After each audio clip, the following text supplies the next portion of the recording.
We're rolling. We're rolling. First of all, hi everyone. Welcome to the next episode, number 17 of Father Knows Something. We took off a week because I got a little under the weather and I didn't sound so good. So we're back. And if you notice that I decided to dress for the occasion, and I'll go over that in about 1 second. But I also want to introduce my co-host, my daughter, Miss Morgan. Hello. And over in the wings, we have a few other gaggle of geese. So anyways, this is the weekend of the Academy Awards. So I decided that since I won't be on the red carpet, that I'm going to be next to the saddle. And I'm Someday. And I'm going to honor it by wearing a bow tie, a white shirt, and some slacks. Okay.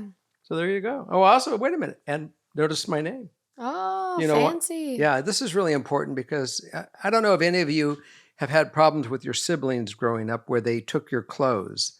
We had that problem in our house. And so we felt that if we put names on our shirts, that my brother and I wouldn't be losing our shirts. And really, I didn't lose any shirts. I always gained shirts. Oh, so you were the one stealing his? I was the one stealing his shirts. And then, so now what I want to do is I'm going to go into his, now that we're adults, I can go over to his house because I know where he hides the key, take some shirts and just engrave, put Jerry on put a line through Scotty and put my name next to it. And then just go to this house like this for dinner and go over to his house for dinner and just wear my shirt with his name crossed out. Yeah, that'll be good. I think it'd be a fun thing to do. Okay. So let's get going because we have a big night tonight. We do. I have no idea what our theme is. I don't even know if we have one. Justin was kind enough to pick all the stories he thought would be a good conversation between us. So the theme is it's Friday Surprise. That's a good one. Okay, let's do it. Okay. I'm all ears.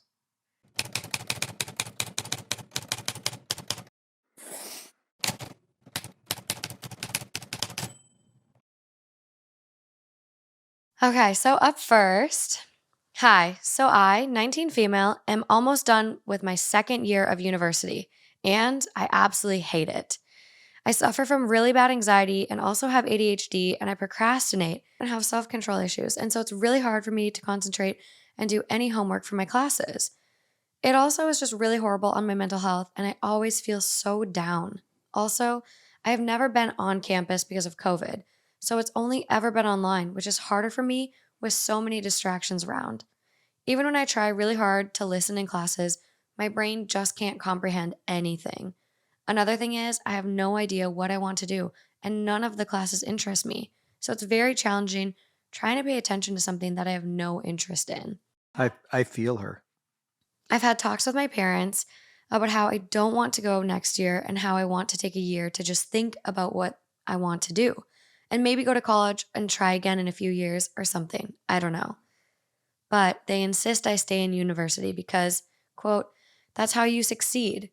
Plus, I just know my aunts and grandparents will judge me just because my family is super judgy and in everyone's business.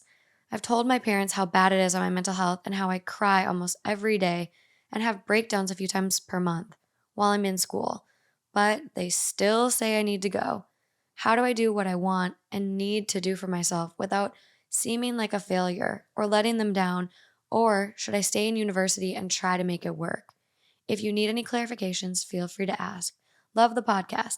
Thanks, Jerry and Justin/Morgan. So the interesting thing here is I feel her. You and I are going to have probably different, might have the same outlook at the end of the day, but my personal experience is I was her. And I had a direction when I was, 17, 18, 19, that I had a way out of going to college, even though I still had to go. But I was scholastically an unachiever because of my dyslexia. So I felt it was a waste of time and I couldn't focus, and I was finding every excuse not to show up to go do this. Then I grew up.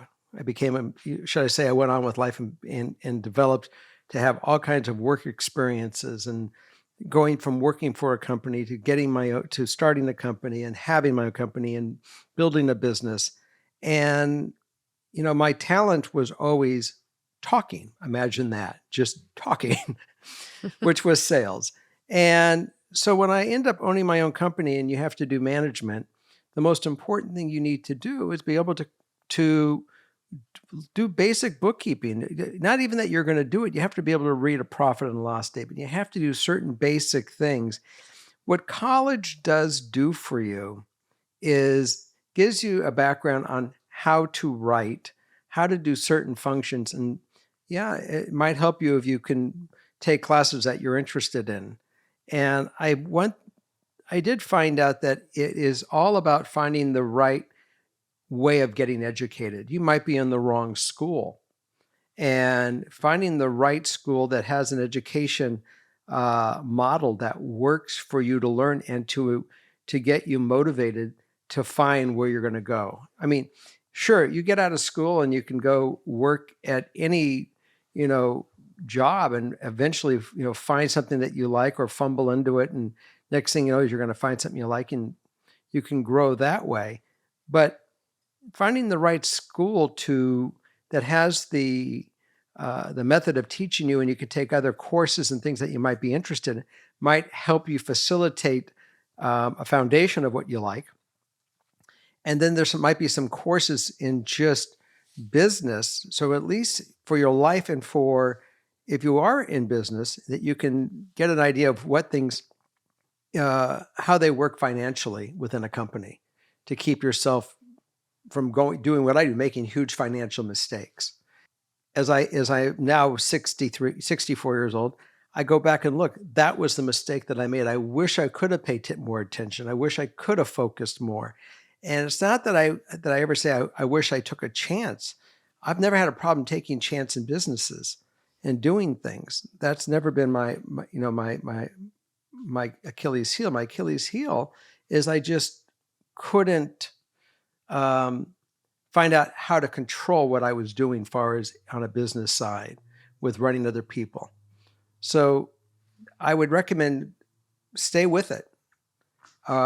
Find a school that you can go to that's going to work for you in a way of being taught that you can actually start seeking the information to grow with that information that you're doing. That's my thought. Yeah, I think, she's in a very challenging time to try to go to college. Mm-hmm. She's in her second year and has never stepped in a classroom. Mm-hmm. And as someone that has ADHD and has really struggled in school, and that might not be believable for a lot of people because you're like, oh, shut up, you have a doctorate. But I struggled with online classes. I struggled with motivating myself to go to classes. I made it through my undergrad because I wasn't being challenged. Truthfully, I picked classes that I Well, knew were easy. I know your tricks. I mean, look at me at my high school career. I didn't go to high school because I wasn't being challenged. I didn't have an interest in my classes that I was taking. So I think OT was kind of this first experience where I had to be at school every single day. Mm-hmm. There were no really sick days. You maybe got two each Mm-hmm. class, but I was forced to be in person and it was very engaging. So for me, I look at her and I go, I would not go back to school. I would take a gap year. I would discover yourself and what your interests are, what you're Mm-hmm. passionate about. Because I also look at my education career and I do have a lot of regrets. I love OT, but knowing where I'm at now, I never would have gone to grad school. Mm-hmm. I would not do that. So I think take the gap year. There's no shame in a gap year. Mm-hmm. There's no shame in finding out what really motivates you, what you love, what you want to do, and then go to a school that, like you said, is going to help you learn. It's going to be in person because ADHD brains, at least from my experience with them, we do not work well with online and not being hands on and engaged. So I think I'd finish out this semester because it's almost over and then take a gap year. It's, the world is kind of opening up a little bit from what it seems. And so get a job, volunteer, travel, find out what's going to make you tick. I did notice one thing about in your experiences and how you turned out is that you have learned how to suck in information. you drink information, and I don't know where you get it. A topic comes up, a conversation comes up, and you know about it, you're dialed in on it, and you will blow everyone away I'm because just Snapple facts.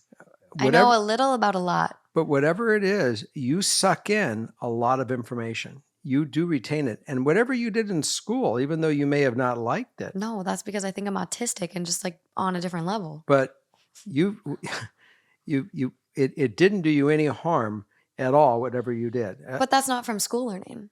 Well, you certainly learned a lot from your OT school going through But that's again a different experience, hands-on in-person learning.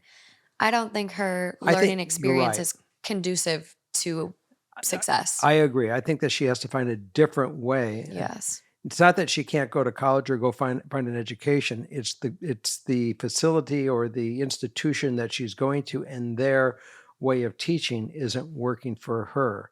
And I think that that would be great if she can. And I don't know enough about schools. You probably know more. I mean, I'm out of that realm, but there are, I'm sure, schools and colleges that have different ways of teaching that can work with people that learn differently. I Yeah, mean, we are very progressive in our learning experiences definitely. today than when I went to school back in the 70s. Well, and there's a lot of resources that all of these schools offer. But I think the main problem she's having is she says here, it's very challenging to try to pay attention to something that I have no interest in. Mhm. I have no idea what I want to do, and none of the classes interest me. So why force it? I Go volunteer. Shadow be a medical scribe if you're do thinking do about medical. go do something that you might Go find an interest in. exactly. Just take a gap year. I think everyone should have a gap year. Student debt would go way down. People Mhm. wouldn't waste as much time taking classes that aren't going to benefit them. Mhm. And sometimes college isn't even needed. Some of these careers, you really don't need school these days. The College is kind of it's I feel like I got catfished, to be well, honest. I feel like a lot of people do. here's the problem that I noticed that when I was, looking at jobs and things, everywhere that you take an application for any corporation, the one thing they say is, do you have a 4-year degree? Because in their brain, in their structure of searching for somebody, they want someone that knows how to read and write, and they feel me. And Yeah, but in every single job position that I looked at for a corporation, they want you to have a 4-year degree. but I also think a lot of the qualifications are unrealistic. That's like I think from like we're obviously coming from different places, and this is Mhm. why we have the show. You get both takes, like Mhm. an old and a young. But I also think it's kind of the unrealistic expectations where you see these job postings that they're like, we want 4 years of experience, and then it's like, oh, we're only paying $10 an hour. Yeah, it's bullshit. It's bullshit. And so like I know multiple people right now that don't have 4-year degrees and have amazing jobs. So I think It find what you're passionate about first Mhm. and start gaining experiences in that area and Mhm. take it from there and see what you really need to make it happen. Obviously, if you want to be an OT, there's certain steps you got to do. But if you want to open up your own business walking dogs and a boutique dog daycare, If you're gonna it's different. be self-employed, the rules don't apply. Exactly. So Ev find what it's you're interested in first. it's wide open. If you're gonna be self-employed, it's always good that you have some basic business courses and with something that gives you a real-time experience with it. But I do agree with you, explore into things that you may wanna do, and you'll find yourself it could be going to an aquarium and working with fish. Oh my God. Have you seen the people that get to dive in the tanks? They're lucky suckers. Yeah. They're lucky people. Who knows? Maybe she'll find that. It's her Seal training. passion. I mean, I tripped up by going to watch it. Went to an aquarium where they had sea lions. Oh my God, you were throwing the And glasses I at took the my tank. glasses and I was just throwing them in the air and flipping it back on my face. And the next thing you know, it was a signal to one of the seals. The seal would, every time he see me do it, the seal would do a flip. He was playing with you. He was Yeah. playing with me. It was crazy. And I I said, remember wow, that. I would have loved to have been a seal trainer. You It's just never nuts. know. So things in your life that will trigger something that you like. But the most important thing is whatever you do in your life, make sure you love it, because otherwise it is work. And this is it. You get to go do something to make a living and enjoy when you're doing it every day. And it's not going to work. It's going to do your passion. Be happy. Be happy. Life is too short. And her ideal outcome is, I don't know, just advice to help me not feel like I'm letting everyone down or doing the wrong thing. Your family and I can't speak for them, but I know in my family, I would not be disappointed at all, long as who's ever the person that it's affecting, meaning you, the kid, is happy and learning and going for it and being productive. The biggest thing is being productive. Yeah, I think a lot of families though, and I think this is kind of the common misconception about school and like school and a 4-year degree has been really like they marketed it so well. It's been pushed, jammed down everyone's throat to where I think nowadays people associate you have to go to college in order to be It successful. was jammed down my throat. Yeah, and So so that's where your parents are and at. as your parent, it was jammed down. It programmed us, and if you didn't do it, you had a problem. I didn't complete it. Yeah. I've had a struggle all my life in certain jobs. Like I was unemployable to certain businesses unless I did my own thing. Yeah, and so I think that's where her parents are at and it's they're obviously trying to look out for her and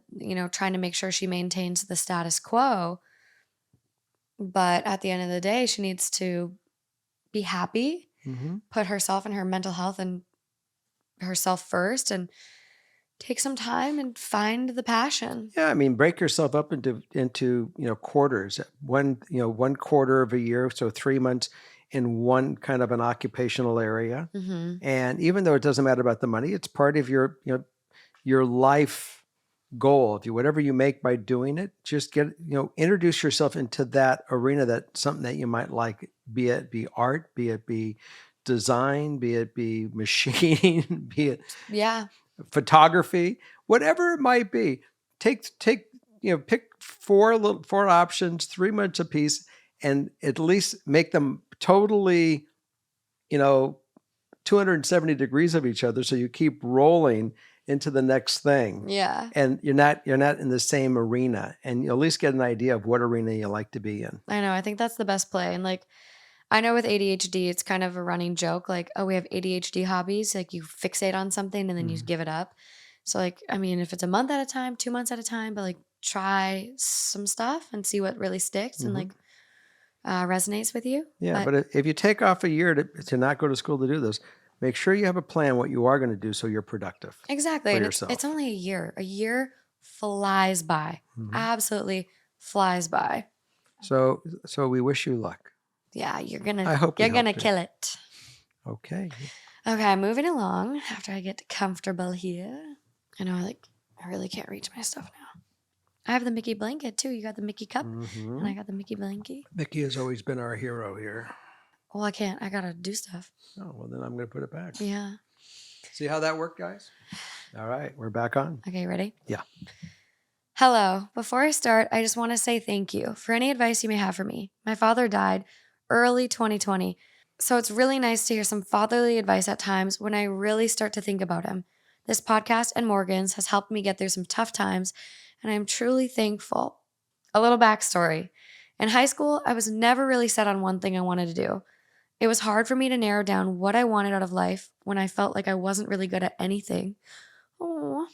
So I went straight to work right out of high school. It was fine. I was happy enough, but I realized rather quickly I wanted something more. My boyfriend at the time, now husband, and I knew we wanted kids, but we weren't sure when or anything like that. I got pregnant and ended up having to quit my job because of complications with the pregnancy. I loved being pregnant, and I loved the idea of being a mom. My husband and I decided that I would be a stay at home mom and he would work so our son was with us. When I had my son, I can honestly say that it was one of the most rewarding things that I have ever done. I loved my nurses and realized rather quickly that I wanted to do that. I want to deliver babies and help women deal with a traumatic event and make as many people feel how I felt when I gave birth. Well, I enrolled in online classes and I'm still sticking to it.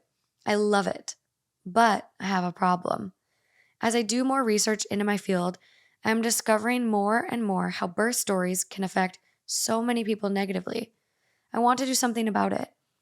I'm thinking about going to medical school, but I just don't know if pros outweigh all of the cons. I will be in a position to do some real good, but I come from a low income family and I am terrified of debt. I grew up moving from place to place because we couldn't afford rent. There were nights that I didn't eat so my little sister could. There were days that I had to wear dirty clothes to school because we couldn't come up with enough quarters for laundry. I think you get the picture. And then there is this time. I'm 26. I will be in medical school for a long time. And then there's residency after that. Also, my son. He is 3 now, and I worry that if I pursue this, he will suffer because of all the attention my school will require.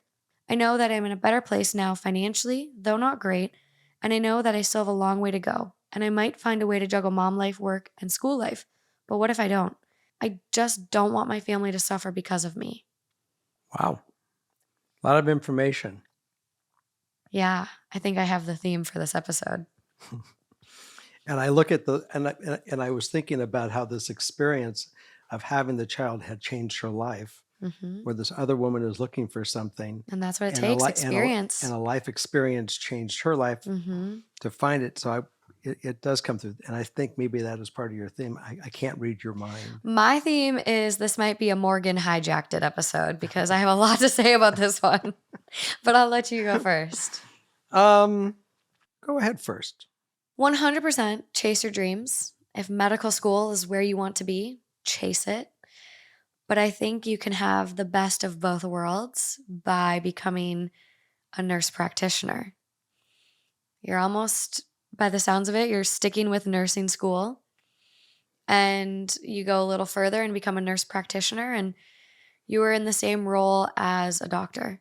Nurse practitioners and physician's assistant, they are changing the name to be physician's associate because it's more respectable, but you are in the same position as a doctor. You have a lot of responsibility, and yes, you work under an MD, Hmm. but you got just as much skin in the game and just as much power. And if she wants to work in obstetrics, she can She can certainly do it. specialize. She can certainly do babies, It's and way less school, way the less money, obviously she can't be a surgeon, best of everything. but she can certainly, if she does not want to be a surgeon, she's accomplished that by being the nurse You can practitioner. definitely be a OBGYN provider.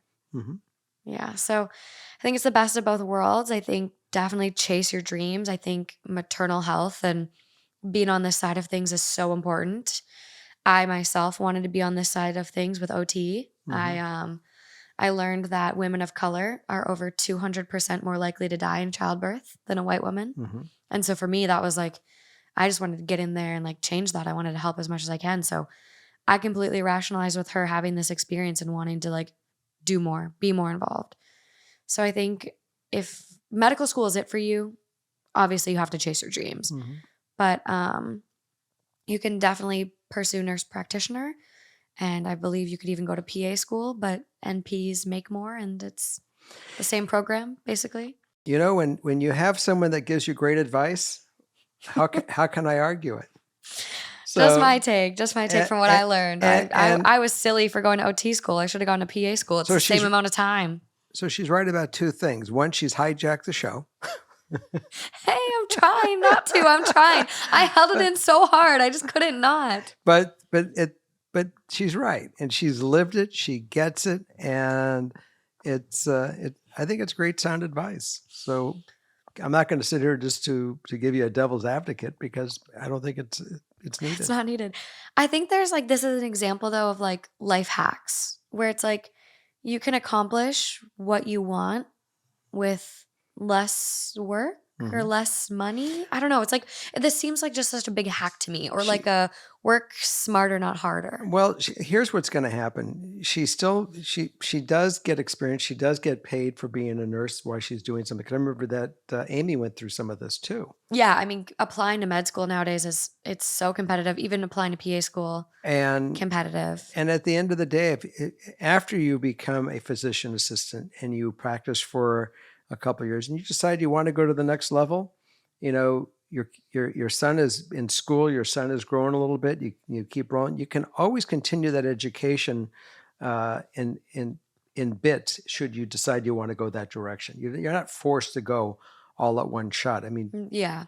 things do change. So I think that was great sound advice. Get into the groove, get to where you need to go right now. And if it takes, what's a nurse practitioner, 4 years? No, it's less. I believe there's some programs that do it in 27 months and then some that are they're about 3 years, 36 So months. But anyways, it's certainly a lot better than thinking about doing a 10-year program or a 12-year program where you've got to go through residency or internships, specialties, It's and a all kinds lot. of. It's a lot. I will tell you one thing too. I worked as a medical scribe in an ER. Hmm. I worked with doctors, nurse practitioners, PAs. They all, every single one of them, had the same responsibility and acted in the same way in that ER. And the amount of times I had a doctor ask me, "Oh, what do you want to do?" And I was like, "I don't really know. I'm thinking med school, thinking PA school. I don't really know." And the amount of times multiple doctors said to me, "Go to PA school. Med school is not worth it." Doctors, people that were already in that position, Hmm. looked at me and said, "Nope, medicine is changing. That's Go right. to PA school. Go to nurse practitioner school." I wasn't a nurse at the time, so that is not an option for me, but PA school was. So that was the advice they gave me, and they were in it. So if you don't, again, if it's your dream, you got to go for your dream, but talk to people, see where they're at, talk to nurse practitioners, talk to doctors, see what they'd Well, recommend. and if you go for the nurse practitioner, you're not shooting yourself in the foot to continue your education later to go all the rest of the way. No, and like It's all great experience. I And it think actually will be easier for you after you've had 2 years of actually practicing because you know how mhm. to implement everything and how to apply it. Yeah, you definitely have a leg up on everyone. So anyway, there you go. Like I said, you can't argue with good advice.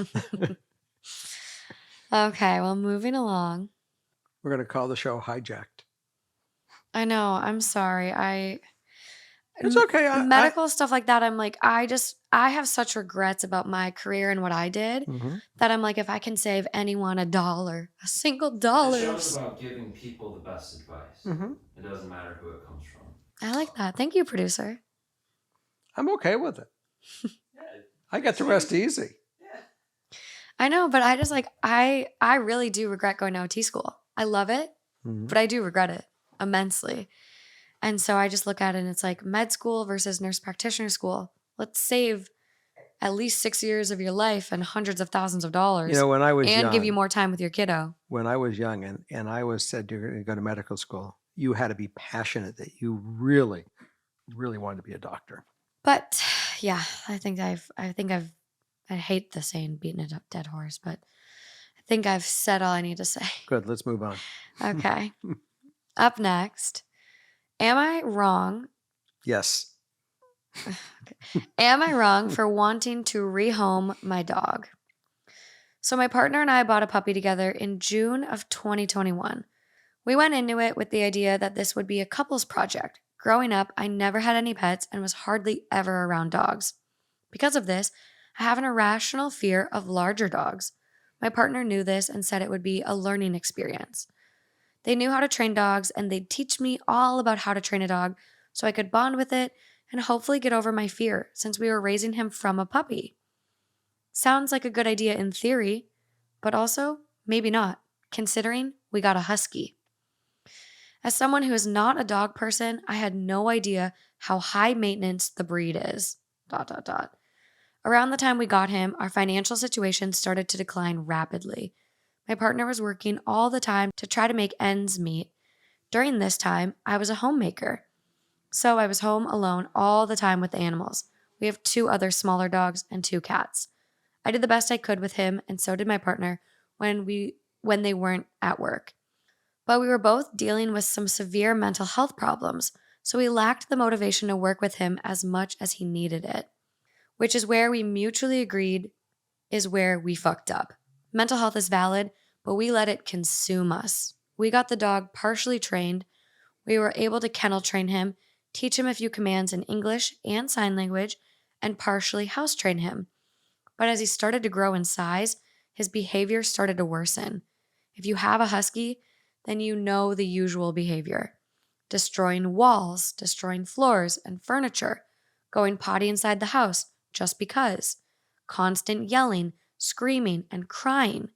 But my breaking point was when he physically started to hurt me, pushing and knocking me down, trying to bite my wrists or thighs when he's mad, the constant pulling of the leash to try to get away from me, resulting in severe shoulder pain. And he's also resulted to pulling so hard to make me lose balance and fall down so he can run away. But he doesn't do any of this behavior around my partner, only me.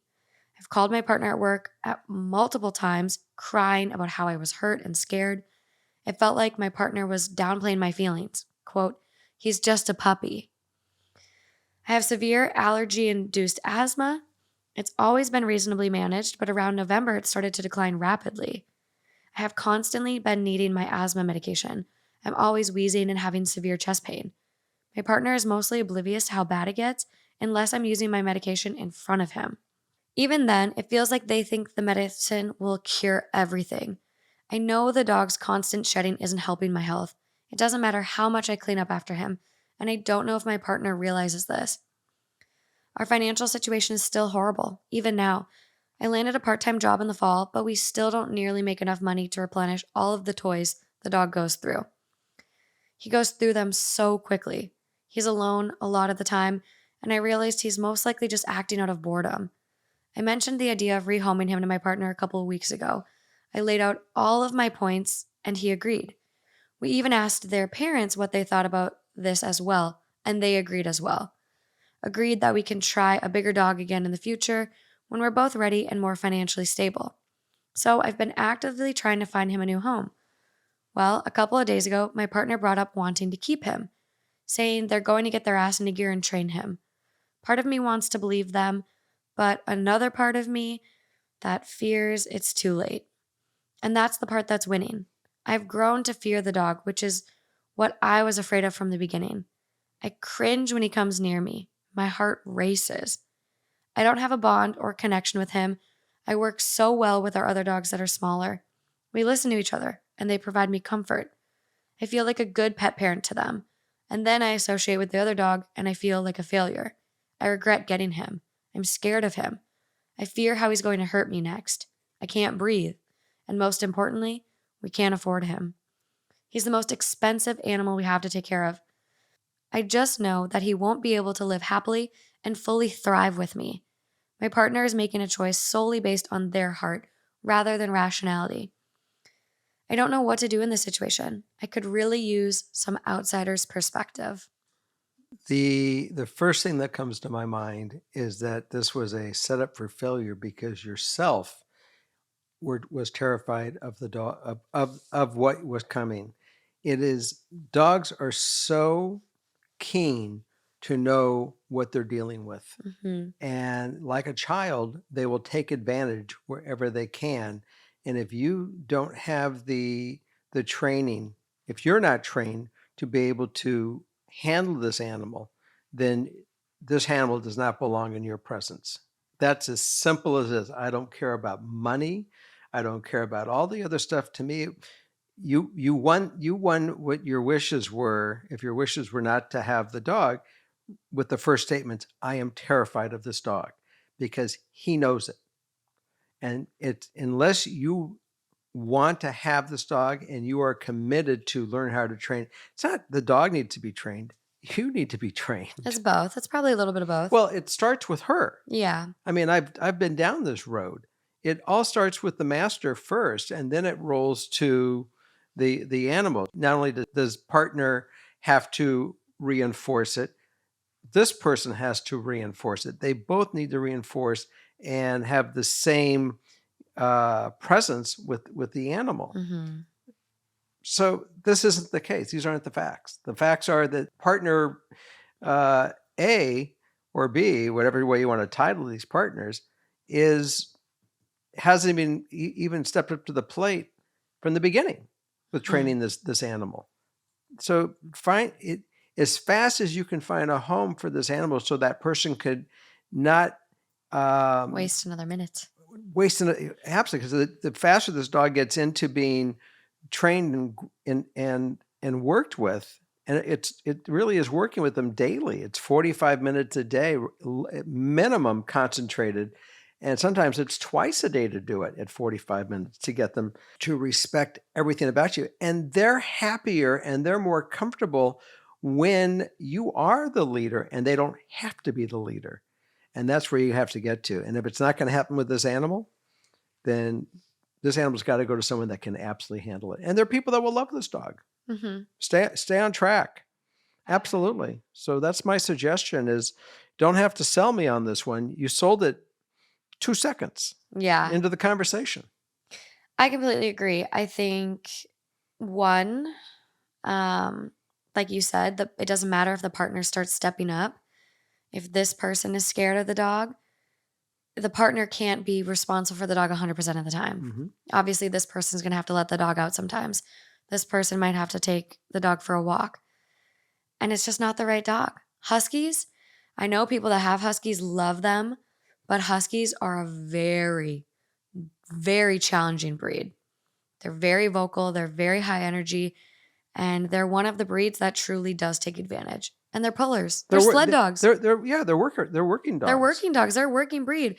This dog deserves someone who is going to strap it in a harness and go rollerblading or hook him up to a sled or go running. Like, this is just not the best environment for a dog. And like, I know a lot of people are like, no, don't give up the dog, like, work through the problems. But the dog could have an opportunity to be so much happier. Correct. Everyone could be. Correct. Everyone could be. Correct. And if you're Absolutely. going to do a big dog again, don't do a husky. Like, honestly, Great Danes are the best apartment dogs. And I think I do just want to say, like, I know money is a big thing and dogs need, stimulation, Mhm. but you also don't have to keep spending money on toys, especially if your dog is just going to destroy it. Mhm. There's other things you can build or do that are brain stimulating, that are going to give the dog just as much of a workout that a physical workout could Mhm. do. So that there are other options, Well, but I think the bottom line is this is not the best fit. right. I mean, if the dog wants to have entertainment, it doesn't need the toy. It really wants that person to go out and walk him, run with him, pull him, get a wagon. Yeah. I mean, whatever you can do, that dog needs work. Yeah. And you're not supplying it, so this dog needs to go find the family that will be able to provide that. Do you think there's something that they could say to their partner? I think, the partner is not being supportive of their needs. At this point, the partner initially agreed, but then is like, no, I'm going to do it. I'm going to buck up. I'm going to do the training. I'm going to do all this, but also not recognizing the fact that this person is genuinely scared of dogs. And this dog, especially after getting yanked, the dog Bit. yanking them over And bit. and bit.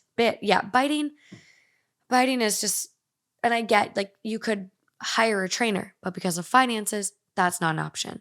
So is there anything you would say to this partner where it's like, I need you to support me or blank? Like, is there anything you would really say in a conversation going forward? Well, it's clear that the person definitely has to talk to the partner and say, this isn't working. And the partner recognize it's not working because they've already had this conversation that the dog was going to go away. And all of a sudden, the partner says, no, I want to keep the dog. So the reality is either the dog goes or I'm going. I mean, It's kind of at that point. it really is at that point because it's not going to work for the homemaker to be home with this animal unless the partner wants to take the dog with them to work and they're going to be 100% on this animal that the homemaker doesn't have to deal with it. Mm-hmm. Because the homemaker made it really clear. I am not going to deal with this animal. This doesn't work for the animal. It doesn't work for me. One way or another, it's going to fix itself. I'm not going to be near the animal. Either I'm going to be gone or the animal's going to be gone. Do you think there's a tactic that could be used here to get him on board with rehoming? Is there anything you see, like, that would help get on board? Well, I think the partner, the working partner, have to be dense enough to recognize what's going on. And I know, but your heartstrings, you pull, you're attached to this dog. They have had it since it was a puppy, and we get attached to our animals. right, but Obviously, we he's also attached. want the best thing for the animal. And if that person's can't recognize that this is the best thing for the animal, it's not just about the immature thing saying I want it, I want to keep it. Mhm. We have to be responsible. The older we get and we have other things that are priority, we have to. It's not like there's not a lack of animals in this house. I Yeah, mean, they have the 3 animal others. is fully loaded, Yeah. and that's a bit right there. I think in my head, I'm just thinking of ideas. And I think keep reaching out, keep posting the dog, keep trying to find him a good home. I think ideally maybe a farm or a sled dog team. But I think like my idea would be find the home, Hmm. do an introduction, go see where your dog would then be living. And then maybe he's going to see, okay, this is a better fit. And then The only other thing buy in. the only other thing I could possibly see is there are shows on Saturday morning on CBS. There is a show regarding dogs, and this couple they go to a pound and they get dogs that are going to otherwise be probably destroyed. They bring the dog home. They train. He has a training facility, trains the dog, and they places the dog with a family that want that animal that can deal with it. Mm-hmm. And it's a beautiful show. It's on CBS Saturday morning. That's one idea. Maybe you can get a hold of that show and say, here's this beautiful animal. Do you want to take it and help us out with it? Maybe they'll take it, train it, and repurpose it back into your home and teach you how to have this dog if it's going to really work. But you guys have to make the commitment on both sides to make this thing work. And if the homemaker is not willing to make the commitment, then it's already a wrap. Mm-hmm. I mean, this is Well, it sounds like they are working again now too. So it's like, it sounds like it maybe is 50-50, but like I agree. Like both people need to be on board. That's correct. Otherwise, you're setting it up for failure. Right. And you're just prolonging that dog in a home where the dog isn't getting the care he needs. And you guys you're suffering as well. Like he's young. He's still, by the sounds of it, a year old. So put him in a home where they can really get to work on it because he's not even a year old. He's under a year. So it's like he is still He's still young, a puppy and he's impressionable. So someone else can really absolutely make it work. My feeling is if the homemaker truly feels that this is not going to be their cup of tea and they're not in, move now. And you have to for the interest of the animal. Yeah, the sooner the better. So good luck to you on this one. And it's a tough one. Rehoming animals is tough. I think I have a different experience with it because with horses, you can't rehome anything. You got to keep them. No, but I also haven't had an animal like this. Like I to be honest, huskies. Mm-hmm. I would never ever get one. Mm-hmm. But people love them. They're a very popular breed, but they are not from Oregon. I think that every animal they're terrorists. They all have souls, and we love. They're amazing, but not for me. And we all love our animals. For me, keyword for me. I got it. Them describing this yelling, that's my nightmare. I see the videos on TikToks of the husky screamings. I got it. Lauren's behind the camera. You can't see her. Her jaw is dropped. And my friend Jordan just got one, and she got a lemon of a husky. So I'm like, Jordan, did you write this? Because her dog it's bad. She doesn't know what to do with it either. She's kind of at the same point as this person. I had, when I had the plant, I had some workers that actually had husky teams. We lived in northern Minnesota, and the sled dog racing was big. And I certainly went to their homes where they had 20 to 25 dogs. I remember that. And there was one that just ran in a circle all day. That's right. And it was just it's a different gig. But if the two of you are in 100%, and this is what you guys want, and you're going to get the training to know how to work with them, great. But that's not the case. This is not working. Speaking of sled dogs, maybe they should watch the movie Balto. Not Balto. Oh, you mean the one with Cuba? Iron Will? Nope, it's the one with Cuba Gooding Jr. and he has that terrorist of a husky, and he finally bites him on the ear. Well, that's what I did with Holly. What movie is that? When Holly bit me, that's what I did to her. Snow Dogs? Snow Dogs. We got a peanut gallery over there. Yep. Snow Dogs, yeah. I would say you guys need to have some discussions and have it quick and work, and as a couple, make the decision what's best for your home. Yeah. And for the animal, and go forward with it. And on that note, well said. Yeah. So moving along. We got a full tray here. Yeah, so let's keep big rolling. Rolodex. Hey, Dad, I love your podcast and the advice you give is so wonderful, and I love listening. Okay, so here's some background. I, 20 female, have a complicated relationship with my father, and he has done some unspeakable things to my mom and siblings, both male, 23 and 18. Physical, mental, and psychological abuse. He's not my biological father and started dating my mom while she was pregnant with me. I can say my life wouldn't have been the same without him in it, being that all of the trauma I've been through wouldn't have made me as strong as I am today. My parents separated in March of 2019. Divorce finalized in January 2020. Thank God. But since it's finalized, we grew apart. I wanted to separate myself from him because I suffer from PTSD, anxiety, and depression, because of the things he's done. I never got an apology, but I am in therapy working through it. I'm a big therapy plugger like Morgan, haha. My dad is getting married in October to a woman who is about 10 years older than me, and he doesn't focus on relationships with my brother and I, but just them. I talk to him maybe once a month and see him on holidays and family gatherings. My brothers and I got asked to be in his wedding and to give speeches, and we all said yes. I'm regretting my decision where I said yes. He moved on from my mom rather quickly, and I resent him for the things he has done to me. I don't want to be a dick and back out, but part of me is still hurting from the things he's said and done. I plan to go through with the wedding plans and just suffer the consequences after, and then potentially cut him off. I don't want to cause drama with my family because I am closer with his side of my family than my dad himself. I feel stuck. I think I might have a solution for her. Okay. So the first thing I'm going to say is that the fact you're opening up to have this discussion and putting all the facts on the table and considering all these different dynamics, how difficult would it be to just make a simple toast and move on?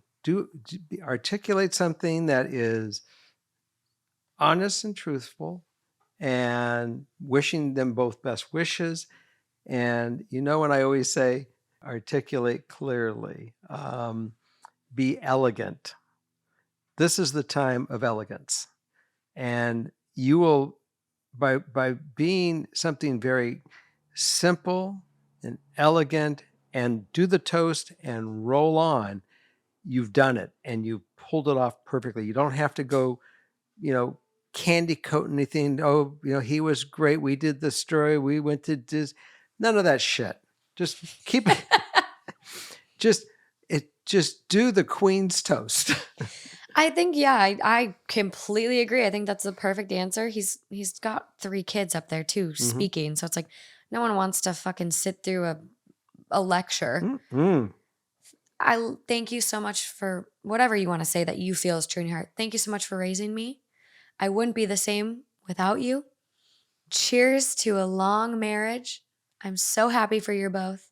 Yeah, ting, ting, ting, ting, ting. Right, you're Done. actually cheering. Telling the truth. You're actually cheering that he's the fuck out of there. Good riddance, bitch. And he's not going to be abusing your mom anymore. And yeah, and it's tough. I understand this dynamic very well, where it's a tough internal battle. So I think you offered the perfect solution. I mean, I would imagine that many people in this room, some people in this room might have to have a toast one day like this. And I think that to give a simple toast, being elegant and getting some very basic things out, and then cheers, and then hand it off to your next brother, your next sibling, and move on. But be really eloquent in how you say the few words you do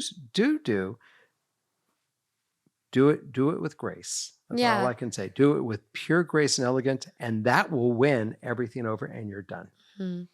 Well, and I think too, she did say, I can say my life wouldn't have been the same without him in it, being that all of the trauma I've been through wouldn't have made me as strong as I am today. And I think her offering to even do this speech toast is the strongest thing I've ever seen, because I would have ran. And so I think saying something like, I wouldn't be the same without you.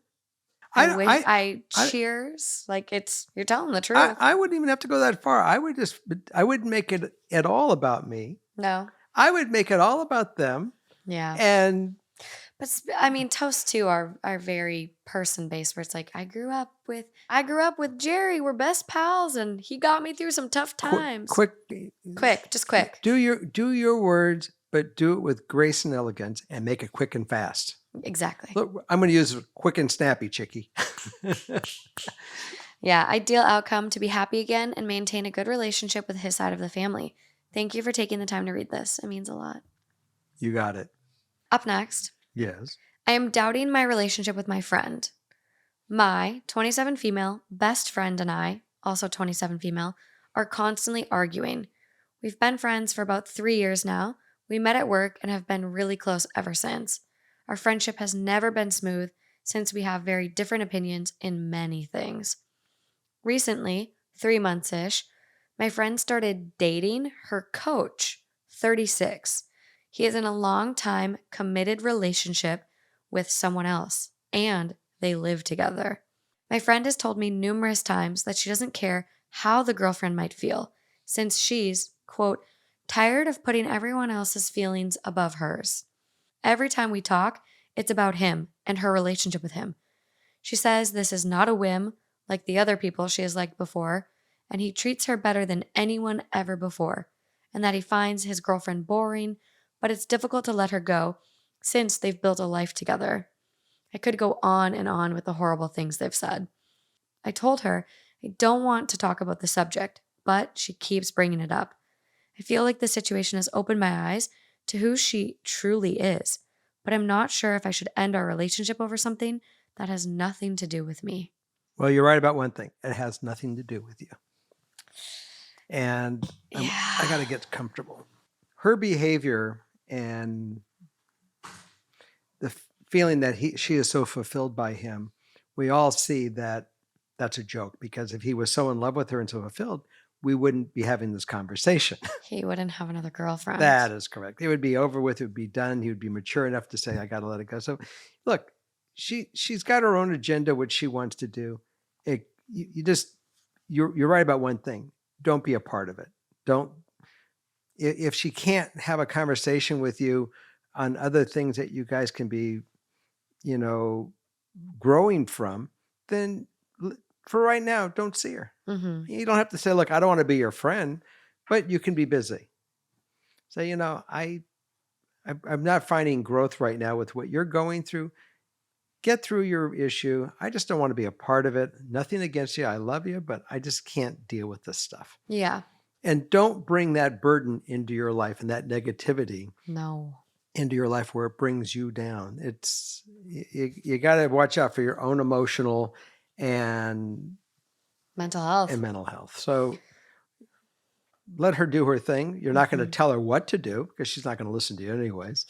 And it will just be a fight. So head off the fight. Just say, something, I got other things I got to do and I can't deal with this stuff.